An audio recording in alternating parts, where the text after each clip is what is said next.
출애굽기 10장 1절에서 2절까지의 말씀입니다. 우리 한 목소리로 같이 읽도록 할게요. 두 절이니까 읽겠습니다. 시작. 여호와께서 모세에게 이르시되 바로에게로 들어가라. 내가 그의 마음과 그의 신하들의 마음을 완강하게 함은 나의 표징을 그들 중에 보이기 위함이며 내게 내가 애굽에서 행한 일들 곧 내가 그들 가운데에서 행한 표징을 내 아들과 내 자손의 귀에 전하기 위함이라. 너희는 내가 여호와인 줄을 알리라. 아멘. 자, 여러분, 오늘은 우리가 버려야 할 고집이라는 제목으로 모세에 대해서 우리가 5번째로 나눌 예정입니다. 우리가 오늘 다룰 내용은 지난주에 우리가 5장의 말씀을 다루었었는데 6장부터 10장 그 이후에 길게는 11장, 12장, 13장까지도 이르는 아우르는 넓은 범위를 다룰 거예요. 우리에게 굉장히 익숙한 10가지 재앙이 나오는 부분인데 이 속에는 어떤 하나님의 은혜와 섭리가 담겨 있는지를 함께 나눠보도록 하겠습니다. 이렇게 긴 장을 다루는 이유는 이게 10가지를 전체적으로 보기 위해서 그런 것입니다. 우리가 지난 시간까지 나눈 내용이 어땠는지 한번 돌아볼게요. 모세가 바로왕 앞에 나와서 하나님의 뜻을 전합니다. 그 뜻이 무엇이었어요? 이스라엘 백성들을 애굽에서 나아가 광야에서 하나님을 예배할 수 있게 해주세요 라는 그런 하나님의 뜻이 있었습니다. 그것을 바로에게 전했는데 어떻게 합니까? 바로가 혹시나 했는데 역시나 그 청을 들은 채 만취하면서 단칼에 잘라버렸다고 말을 했었죠. 여기까지가 우리가 지난주에 나눴던 내용이었는데 이제 하나님이 모세에게 말씀하시는 거예요. 내가 보기에 바로의 마음이 완강하여 백성 보내기를 거절하는도다. 이제 너는 바로왕 앞으로 나아가 내가 명하는 대로 행하라. 이렇게 해서 본격적으로 이제 애굽에 10가지 재앙이 내리기 시작하는 것입니다. 첫 번째 재앙이 어떤 재앙이었냐면요. 애굽에 생명줄과도 같은 강이 하나 있어요. 이렇게 큰 강이 하나 있는데 여러분 알 거예요. 나일강이라고 하는 거. 이 나일강의 강물이 온통 새빨간 피로 변하게 되는 것이었어요. 첫 번째 재앙은 피의 재앙이었습니다. 6장 20절의 말씀 한번 띄워주시겠어요? 자, 모세와 아론이 여호와께서 명령하신 대로 행하여 바로와 그의 신하의 목전에서 지팡이를 들어 나일강을 치니 그 물이 다 피로 변하고 나일강의 고기가 죽고 그 물에서 악취가 나니 애굽 사람들이 나일강 물을 마시지 못하며 애굽 온 땅에는 피가 있으나 애굽 요술사들도 자기들의 요술로 그와 같이 행함으로 바로의 마음이 완악하여 그들의 말을 듣지 아니하니 여호와의 말씀과 같더라. 자, 애굽 강물이 온통 피로 변해서 이 막 썩은 물 냄새가 나는 거예요. 물고기들이 다 죽고. 근데 어떻게 흉내를 냈는지 애굽의 요술사들도 바로왕 앞에서 이 물을 피로 변하게 하는 요술을 부려서 흉내를 냈던 것이었어요. 그랬더니 이를 본 바로왕이 이런 것쯤은 우리도 할 수 있다 이런 부심을 가지면서 이 모세의 피로 재앙이 모세가 이렇게 일으켰던 하나님의 힘을 덧입어서 일으켰던 이 피해 재앙을 우습게 여기는 거예요. 하나님이 모세에게 다시 이르십니다. 너는 바로에게 가서 내 뜻을 전하라. 모세가 다시 바로왕 앞으로 가서 이스라엘 백성들을 내보내 줄 것을 청했고 바로는 이번에도 그 청을 거절해 버립니다. 이번에는 하나님께서 이 애굽 땅에 개구리 재앙을 내리셨습니다. 이 나일 강가에서부터 어떻게 표현해야 되지? 그냥 뭐 예를 들 수 있는 게 없을까? 그냥 밟았다면 개구리가 있어가지고 도저히 한 치 앞도 나갈 수 없을 정도로 많은 정도의 개구리가 애굽 온 땅에 퍼지게 된 거예요. 얼마나 끔찍해요. 개구리 징그러워하는 사람들도 있잖아요. 어머 이러겠다가 이거 닭다리에 거서 개구리 닭다리 튀겨준 걸 했는데 이거 뭐예요? 되게 맛있네. 닭다리예요. 이랬는데 개구리 이런 친구들 영상들 봤을 거라고 생각을 하는데 이 정도로 개구리 막 징그러운 개구리들이 애굽 온 땅이 막 놀리게 된 거예요.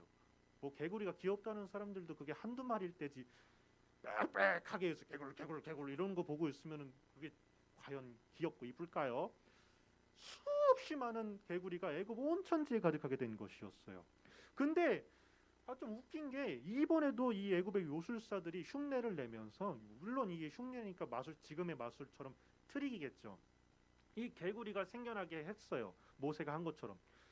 그래서 이번에도 바로왕 우리도 이 정도는 한다, 뭐 이런 부심을 부리면서 이 모세의 청을 거절하는 것이었어요. 거절한 게 아니었죠. 이번에는 이 개구리 대환장 파티에 질렸던, 이제 참다 못했던 이 바로왕이 결국에는 버티다가 모세를 불러서 이렇게 말을 합니다. 모세야, 알았어. 이 개구리들 당장 거두어다오. 내가 너희들 내보내줄게. 이렇게 말을 했던 것입니다. 그래서 모세가 이제는 바로왕 앞에서 물러가가지고 하나님께 구하는 거예요. 뒤에 나와서 하나님, 이 개구리들을 다 거두어 주시옵소서. 그랬더니 그 많던 개구리가 한순간 다 죽고 그 무더기가 어마어마했다고 성경에 기록을 하고 있습니다. 자, 근데 여기서 중요한 게 있는데, 개구리 떼가 죽어버리니까 그 많던 개굴 거리는 그 소리가 다 이제 조용해지자 바로왕이 내보내줬다고 허락했다가 다시 변덕을 부리기 시작한 거예요. 8장 15절의 말씀 볼까요? 그러나 바로가 이제 좀 숨통이 튀었을 때 그의 마음을 완강하게 하여 그들의 말을 듣지 아니하였으니 여호와께서 말씀하신 것과 같더라. 하나님이 모세에게 미리 말씀해 주셨거든요. 어떨 거라고? 바로가 너네들 보내줄 듯 하면서 안 보내줄 거라고 이렇게 미리 말씀하셨는데 그 말씀과 같았다라고 말을 하고 있는 거예요. 자, 그리고 우리가 이제 어느 정도 눈치를 깠거나 어느 정도 우리가 알고 있다시피 결국에는 이런 양상, 그러니까 하나님의 애굽에 재앙을 내리시면 바로왕이 좀 누구로 들어가지고 내가 너희들 내보내줄게 이렇게 했다가 하나님이 다시 그 재앙을 거두시면은 바로왕이 변덕을 부려서 나 안 보내줘 이랬던 이런 사이클이 계속 반복하게 됐던 거예요. 그래서 결국에는 어떻게 되냐? 우리가 알다시피 눈치를 챘다시피 10가지 재앙이 애굽 땅에 임하게 된 것이었죠. 이렇게 애굽에 내린 재앙이 모두 10가지가 되는데 한번 준비를 해봤어요. 자막으로 어떤 것이 있는지 한번 볼게요. 자, 피해 재앙이 있었고 그 다음에 개구리가 막 온 땅에 넘쳐나는 개구리 재앙이 있었고, 파리의 재앙. 파리도 개구리처럼 하면서 파리 얼마나 더러워요. 한 마리만 집에 들어와도 그거 잡아야 돼 이러는데 그냥 앞을 볼 수 없을 정도로 많은 파리떼가 이렇게 애굽 땅에 가득했다고 해요. 제가 이걸 사전을 찾아보니까 예전에 한번 봤던 자료인데 이 피와 개구리 시체로부터 구더기가 쌓여가지고 파리가 또 생겨났다고 하는 그런 연결점을 찾는 자료들이 있었던 것도 기억이 나는 거예요. 뭐 그런 연결고리가 이어서 이제 자연스럽게 파리의 재앙이 내렸다 하는 자료도 봤었는데 그 이후엔 또 어떤 재앙이 있으니까 애굽 온 땅에 정말 독한 전염병과 악성 종기가 퍼지고 또 여지까지 본 적 없는 주먹보다도 더 큰 우박들이 하늘에서 불과 함께 떨어지는 우박의 재앙, 또 메뚜기의 재앙. 메뚜기도 여러분들 알 거예요. 기사 얼마 전에도 올해도 한번 떴었어가지고 전 세계적으로 메뚜기 떼가 막 가득해가지고 그랬던데 애굽 온 땅에 그런 재앙이 임했다는 거예요. 또 어떤 재앙이 있냐? 애굽 온 땅에 만져질 만한 흑암, 그러니까 어둠이 임했는데 이 어둠이 성경은 이렇게 표현을 하고 있어요. 손에 잡힐 만한 어둠이었다고. 그러니까 엄청 새까만 어둠이 임했다고 표현을 하는 거겠죠. 그리고 마지막 재앙, 10번째 재앙, 초태생이라는 게 처음 난 거, 그러니까 장자를 말하는 거예요. 첫째들, 동물의 첫째들, 사람의 장자들, 그러한 모든 처음 난 것들이 동물이고 사람이고 할 것 없이 다 사글이 죽어버리는 그런 초태생의 죽음의 재앙까지 다 해서 10가지 재앙이 임하게 되는 것이었어요. 제가 오늘은요, 아까도 말했다시피 이 10가지 하나하나를 다 살펴보진 않을 거고 전체적으로 살펴볼 것이라서 일일이 다루진 않겠는데, 혹시 궁금하면요, 출애굽기 6장부터 13장 정도까지의 내용을 한번 직접 읽어봐도 좋을 것 같아요. 왜냐하면 이게 굉장히 재밌어요. 또 읽다 보면은 진짜 재밌네 이렇게 읽을 수 있을 거예요. 그러니까 여러분들 직접 읽어보시고요. 오늘 이 애굽에 내린 10가지 재앙들의 이야기를 통해서 나누고자 하는 것을 제가 지금부터 여러분들과 나누도록 하겠습니다. 첫 번째로 살펴볼 거는요, 이거예요. 하나님께서 이 애굽에 내린 재앙, 이 재앙을 애굽 땅에 내린 이유에 대해서 나눠보고자 합니다. 하나님께서 10가지나 되는 이 재앙들을 애굽 땅에 내리셨던 이유가 무엇일까요? 이거를 나누기에 앞서서 흥미로운 사실이 하나 있습니다. 이 10가지 재앙들은요. 모두 애굽 사람들이 믿던, 그 당시에 애굽인들이 믿던 신들과도 관련이 있는데, 어떻게 관련이 있냐면요. 각각의 재앙들은 애굽 사람이 믿던 신들이 가짜라는 것을 드러내는 역할을 했다는 거예요. 그러니까 이 애굽의 우상들, 애굽의 신들과 관련이 있는데, 그 우상들이 다 허세다, 다 거짓 신들이다, 하나님 앞에 다 아래 있는 것들이다, 이런 것을 드러내는 역할을 했다는 거예요. 애굽의 우상들을 진멸한 것이죠. 예를 들어서 강물이 피로 변하게 했던 피해 재앙을 살펴볼까요? 이 피해 재앙에서는 강을 다스리는 강의 신을, 거짓인 것을 드러냈던 거예요. 하나님 앞에서 하나님이 강물을 피로 변하게 하니까 이들이 믿는 가짜 신, 그러니까 강의 신이 아무런 힘을 발휘하지 못하는 거예요. 두 번째 재앙인 개구리 재앙은 어떻습니까? 똑같은 거예요. 이들이 개구리 신도 믿었다고 해요. 그러니까 이 애굽 땅에는 이 당시에 보니까 모든 자연물들에 대해서 거의 신을 믿고 있었다고 하더라고요. 그래서 이들이 믿던 개구리 신이 가짜라는 걸 드러냈던 것도 같은 맥락으로 이해 재앙에서도, 또 파리의 재앙에서도, 또 뭐 전염병과 독종과 같은 그런 질병에 대해서도, 또 그 다음에 어떤 재앙이 내렸으니까 우박, 메뚜기, 이런 것들도 같은 맥락인 거예요. 우리가 들어봤을 법한 이름이에요. 그 생명의 여신이라고 불리는 이시스, 또 농작물의 신, 뭐 이런 것, 이런 신들이 다 가짜라는 거. 또 어떤 게 있습니까? 그 다음에는 흑암의 재앙, 어둠의 재앙이 임했는데, 이거 우리가 잘 알 것 같아요. 애굽의 유명한 신이 있죠. 태양신 라라고 하는 태양신 라가 있어요. 근데 이 태양이 비춰줘야 되는 신이 하나님의 재앙, 9번째 재앙으로 인해서 애굽 땅에, 온 땅에, 애굽 땅에만 이 어둠이 임하는데, 이거 어떻게 할 거야? 이걸 통해서 또 애굽의 태양신, 최고의 신이라고 볼 수 있는 그 라가 다 거짓이란 걸 드러난 거고, 마지막 재앙은 무엇이었습니까?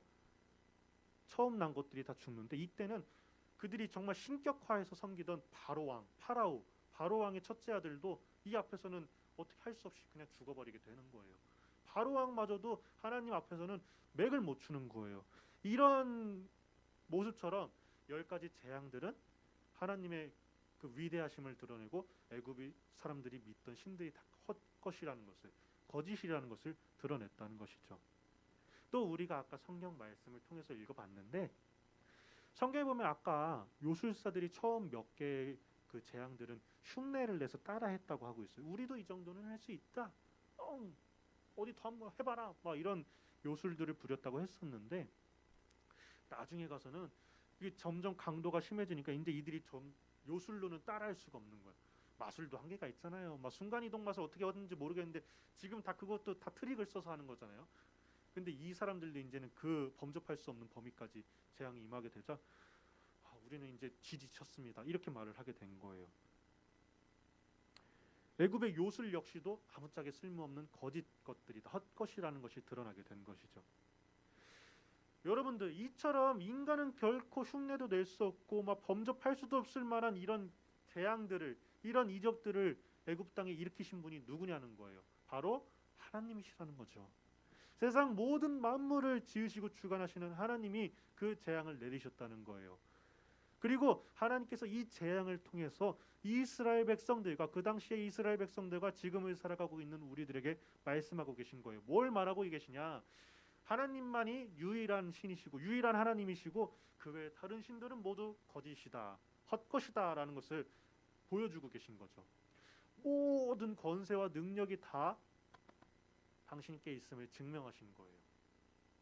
그리고 이런 하나님의 능력이 또 드러나는 부분이 있는데, 애굽 땅에 이 재앙들이 임할 때 그래서 애굽 사람들이 재앙으로 해서 고통받을 때에 이스라엘 백성들이 살고 있는 애굽 땅 있잖아요. 그러니까 애굽 땅 안에 이스라엘 백성들이 살고 있었던 거예요. 왜 이들이 살고 있었는지는 알죠. 요셉 이야기를 통해서 알고 있었죠. 이들이 살고 있던 애굽 땅은 애굽의 재앙으로부터 자유한 거예요. 애굽 사람들은 그렇게 막 생고생을 하고 있는데, 이스라엘 사람들은 강 건너 불구경하듯이 같은 애굽 땅에 살고 있는데, 야 저게 좀 심한데? 이렇게 강 건너 불구경하듯이 바라보고 있었다는 거예요. 그 왜 그랬냐? 하나님께서 이스라엘 백성들이 사는 땅은 구별하셔서 재앙이 임하지 않게 했다는 거죠. 여기 준비한 그 자막 좀 띄워주시겠어요? 다음 거. 자, 여호와가 이스라엘의 가축과 애굽의 가축을 구별하리니 이스라엘 자손에게 속한 것은 하나도 죽지 아니하리라 하셨다 하라 하시고. 그러니까 뭐 전염병의 재앙이 임했을 때 가축들이 애굽의 가축들은 다 죽었는데 이 이스라엘 백성들이 키우는 가축은 다 말짱하게 살아 있었다는 거죠. 이런 식으로 9장 4절에도 나와 있고 26절, 10장 23절에도 계속 나와 있다는 거예요. 이런 내용이 참조를 해보시면 좋을 것 같아서 써놨고요. 이게 재앙으로 인해서 애굽 땅이 처참하게 무너졌는데 이를 이스라엘 백성들과는 차별을 두었던 하나님의 클라스라는 것이죠. 이해가 되시나요? 자, 다시 볼까요? 그렇다면요, 이런 하나님의 능력과 이적을 행하시면서 이 재앙을 내리신 이유가 무엇이냐? 아까도 말했다시피 애굽의 모든 신들, 세상의 신들은 다 가짜고 헛것이고 하나님만이 유일한 신이시며 하나님이시며 하나님께서 이스라엘 백성들에게 이거를 보여주시고자 알리고자 하셨다는 거예요. 하나님의 하나님 되심을 보여주시기 위해서, 증거하시기 위해서 이 재앙들을 내리셨다는 거예요. 오늘 본문 말씀의 2절을 한번 볼까요? 다음 거요. 네, 내가 애굽에서 행한 일들 곧 내가 그들 가운데서 행한 표징을 내 아들과 내 자손의 귀에 전하기 위함이라. 내가 지금 이 애굽 땅에 행한 모든 재앙 이적들을 너희가 너희 자손들에게 전하게 하고자 이 재앙들을 내렸다는 거예요. 너희는 내가 여호와인 줄을 알리라. 이스라엘 백성들에게 자신을 보여내신 거예요. 드러내신 거예요. 내가 이런 존재니까 너희 다른 것 한눈 팔지 말고 세상의 신들 그 헛된 것들 다 믿거나 의지하지 말고 넌 나만 바라봐 이거 하신 거예요. 지금 이해가 되시나요? 하나님만 바라보라고 이스라엘 백성들에게 보여주셨다는 거예요. 여러분 하나님의 하나님 되심을 믿으시길 바랍니다. 아멘이십니까? 아멘 하셨길 바랍니다. 이건요 이 당시에 이스라엘 백성들에게만 했던 얘기가 아니라 말했잖아요. 이거 지금 우리에게도 하시는 말씀이에요. 성경을 통해서 우리에게도 증거하고 계신다는 거예요. 하나님은 과거에도 또 그리고 지금 이 순간에도 그리고 앞으로도 영원히 무궁토록 오직 유일한 하나님이시라는 말입니다. 저 여러분들 이 당시의 이야기보다는 조금 뒤의 이야기인데 이제 애굽을 탈출하고 나서 하나님께서 직접 이스라엘 백성들에게 율법을 주실 때의 말씀인데 신명기 6장의 말씀이에요. 이스라엘아 들으라 우리 하나님 여호와는 오직 유일한 여호와이시니 너는 마음을 다하고 뜻을 다하고 힘을 다하여 내 하나님 여호와를 사랑하라. 이것을 모세를 통해서 이스라엘 백성들에게 하나님이 전해주시는데 이 예표가 바로 지금 이 재앙과 같다는 것이죠. 이렇게 말하고 있는 거예요. 이스라엘 백성들에게만 아니요 지금 우리에게도요. 어떻게요? 우리 하나님 여호와는 오직 유일한 여호와이시니 우리는 여러분들은 나는 우리 선생님들은 마음을 다하고 뜻을 다하고 힘을 다해서 힘써 최선을 다해 우리 하나님 여호와를 사랑하라. 어떻게 사랑합니까? 이렇게요. 지금 주일날 온 마음과 정성 다해서 시간 지켜서 예배하고 힘들고 졸린 거 피곤한 거 이기고 일어나서 예배 자리에서 예배 드리고 또 주중에 막 하고 싶은 대로만 살고 거 그런 게 아니라 하나님 말씀 가까이 하고 또 기도로 하나님을 가까이 하고 하나님을 찾으면서 하나님을 사랑하라는 거예요. 사랑하는 게 별게 아니에요. 여러분들 연애 다 하고 연애를 하게 될 거잖아요. 하고 있는 친구들도 있고 그럼 어떻게 됩니까? 좋아하면 껴안고 막 손 잡고 또 뭐 문자 계속 연락하고 이런 거예요. 아시죠? 그렇죠. 자, 하나님과도 똑같다는 거죠. 어떻게? 하나님 저 지금 뭐 해요? 하나님 저 잘할 수 있게 도와주세요. 기도를 계속하고 말씀을 통해서 하나님을 발견하고 이렇다는 거죠. 하나님을 사랑하는 게 이렇게 사랑을 하는 거예요. 여러분들 우리 모두가 마음을 다하고 뜻을 다하고 힘을 다하여 우리 하나님 여호와를 사랑하는 친구들이 되길 바랍니다. 자, 아멘이죠? 자, 이렇게까지 하나님께서 엄청난 물량 공세를 벌이시면서 하나님의 하나님 되심을 이스라엘 백성들에게 보여주셨어요. 근데 보여주신 건 이스라엘 백성들에게 보여주시기 위해서 그랬다지만 애굽 사람들 그거 안 봤어요? 애굽 사람들도 다 봤어요. 지혜로운 사람이라면요 그것을 보고 하나님을 온전히 믿어야 될 거예요. 근데 오늘 이야기 속에서 호되게 당하는 누가 호되게 당하죠? 바로왕이 호되게 당하잖아요. 바로왕은요 좀 바보 같았나 봐요. 이 정도면 솔직히 믿어야지 하나님을 싶은데 정말 대단하다 싶을 정도로 변덕을 부리고 고집을 부려요. 뻗탱겨요. 오늘 우리가 길어서 읽지는 않았는데 6장부터 이어지는 이 재앙의 10가지 재앙의 이야기 속에서 바로 왕에 대해서 반복적으로 표현하고 있는 그 표현이 있어요. 바로 완고하다, 완악하다라는 표현입니다. 이것 좀 자막 좀 띄워주시겠어요? 넘어가도 되는 말씀인데, 자, 그의 마음을 완강하게 하여 그들의 말을 듣지 아니하였으니, 바로 왕의 마음이 다시 변덕을 부리고 그 변덕 부린 마음을 굳세게 하여 완강하게 하여 하나님의 말씀을 듣지 않았다는 거예요. 이런 말씀이 8장 19절과 32절에 또 9장 12절과 34절 계속해서 나와 있으니까 여러분들 이거 보고 혹시 찾아보고 싶으면 찾아보라고 준비를 해봤습니다.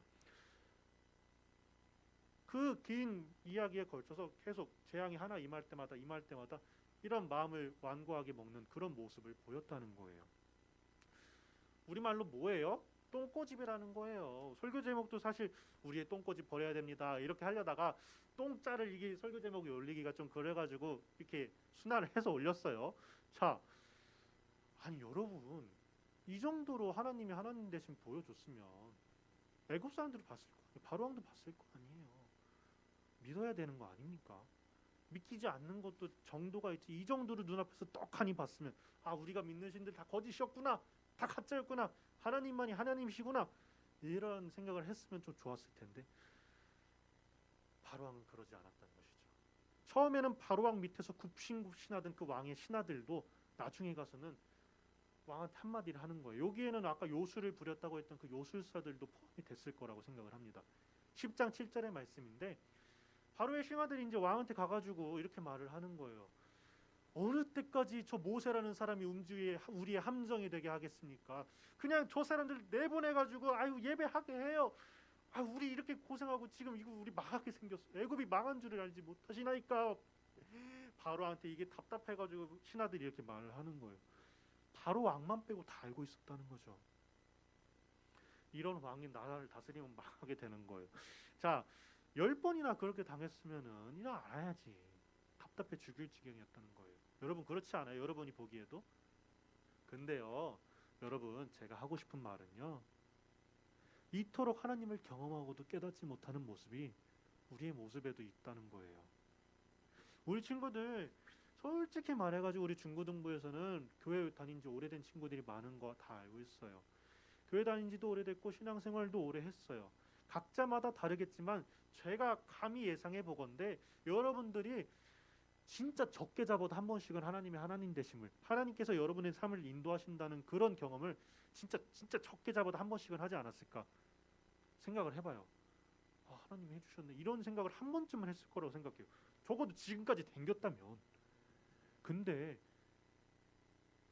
이런 모습이, 이 애굽 사람들의 모습이 우리와도 같다는 거예요. 얼마나 답답하고 속상합니까? 마치 그냥 난 놓고 기억자를 모른다는 표현과도 같이 우리가 하나님을 알지 못한다는 거예요. 얼마나 이게 답답하고 속상한 일이에요. 바로왕의 모습과 다를 게 없다는 거죠.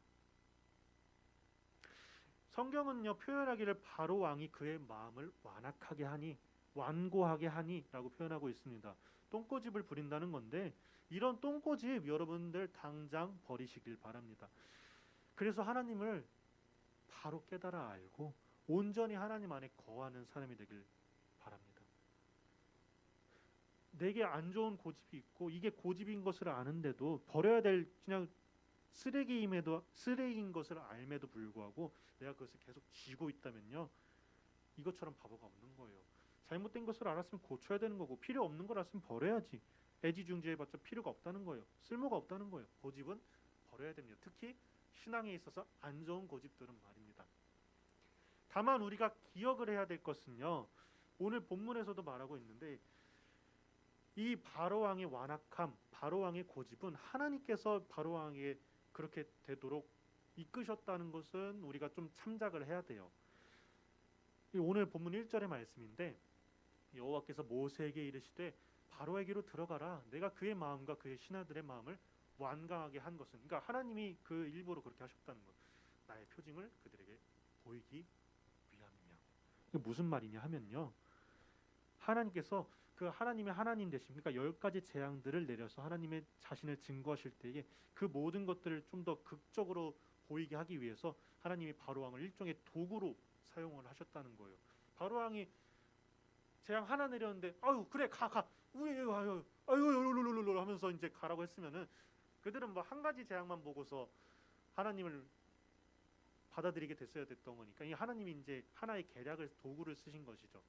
바로 왕의 마음을 완악하게 함으로써 바로 왕이 10번째까지 버티게 하신 다음에 진짜 모든 애굽의 신들이나 신들은 다 무너뜨리시고 하나님의 하나님 되시를 온전히 드러냈다. 이걸 하기 위해서 하나님이 그러셨다는 건데, 자, 이 정도를 우리가 참작을 해야 되고요. 포인트는요 이거예요. 우리 신앙의 완고함을 버려야 한다는 것입니다.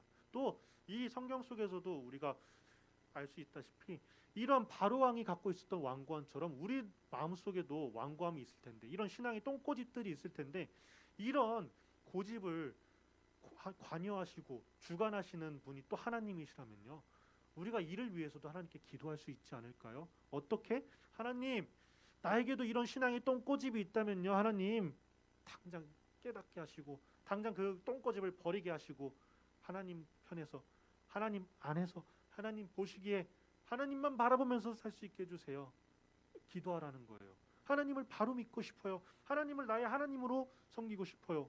라고 기도하라는 거예요. 바로왕과 같이 내가 그렇게 되지 않게 해주세요. 기도해야 된다는 것입니다. 또 어떻게 기도할까요? 바로왕은 자기가 완고한 것도 모르고 그렇게 했을 거예요. 하나님 그렇게 인도하셨으니까. 우리도 고집이 고집인 것도 모른 채, 이게 안 좋은 건데도 안 좋은 건지도 모른 채 그렇게 계속 행동하고 있을 수 있다는 거예요. 하나님께 기도해야 된다는 거예요. 깨닫게 해주세요라고. 혹시 내가 지금 내 부심에 따라서, 내 판단에 따라서 나는 이렇게 하는 게 맞을 거야, 나 이 정도면 하나님 앞에서 잘 살고 있을 거야 라고 생각했던 것들이 다 내 똥꼬집이었어. 내 생각이었어. 그럼 얼마나 하나님 앞에서 범죄하는 거예요. 이런 거를 깨달아야 된다는 것이죠. 그걸 위해서도 기도하고요. 여러분들 이 고집, 쓸데없는 것도 다 버리고 하나님 앞에서 온전히 서시길 바랍니다. 어떻게 그걸 우리가 할 수 있습니까? 방법을 알려줄게요. 먼저는요, 지금 우리가 이 10가지 재앙, 이 성경을 통해서, 이야기를 통해서 살펴본 것처럼 이 말씀을 통해, 말씀을 거울 삼아서, 말씀을 기준 삼아서 우리의 모습을 돌아봐야 된다는 거예요. 이 출애굽기의 내용뿐만이 아니라 성경을 보면 볼수록 이런 이야기가 있었구나, 넘겨보면은 여기 안 보이겠구나, 이런 이야기가 있었구나, 또 넘겨볼까, 이런 이야기가 있었구나, 맞아, 내가 이렇게 살면 안 되지, 내가 지금보단 더 잘 살아야지, 이러면서 말씀을 거울 삼아서 나의 모습을 돌아보고 그 잘못된 점들을 발견하고 그것을 고쳐나가야 된다는 거예요. 첫 번째는요, 그래서 성경 말씀을 기준 삼아 나의 모습을 돌아보고 고쳐야 된다는 것이고, 둘째로는요, 어떻게 합니까? 그 말씀을 통해서 이제 고쳐나가는데, 그 가운데 이제 기도를 통해서 하나님, 내가 이 안 좋은 모습들을 고쳐나갈 수 있게 도와주세요. 하나님, 나를 새롭게 해주세요. 하나님 보시기에 합당한 자가 될 수 있게 도와주세요. 라는 걸로 기도를 해야 된다는 것이죠.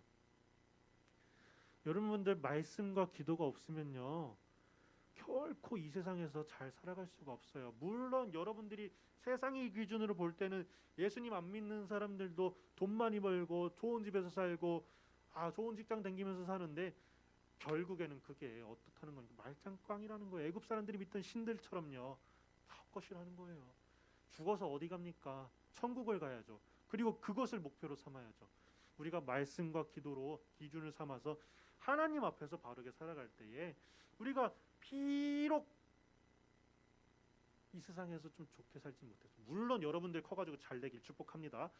비록 여기서 못 살았을지라도 천국에 가가지고 다 누리면서 살 수 있는 것은 하나님 앞에서 바르게 살아가시길 원합니다. 말씀과 기도로요. 자, 말씀 마칠게요. 여러분들, 오늘 들은 말씀 기억하면서 말씀과 기도로 무장해서 우리에게 있는 안 좋은 고집들을 다 버리고 하나님의 하나님 되심을 믿고 살아가는 우리가 되길 축복합니다.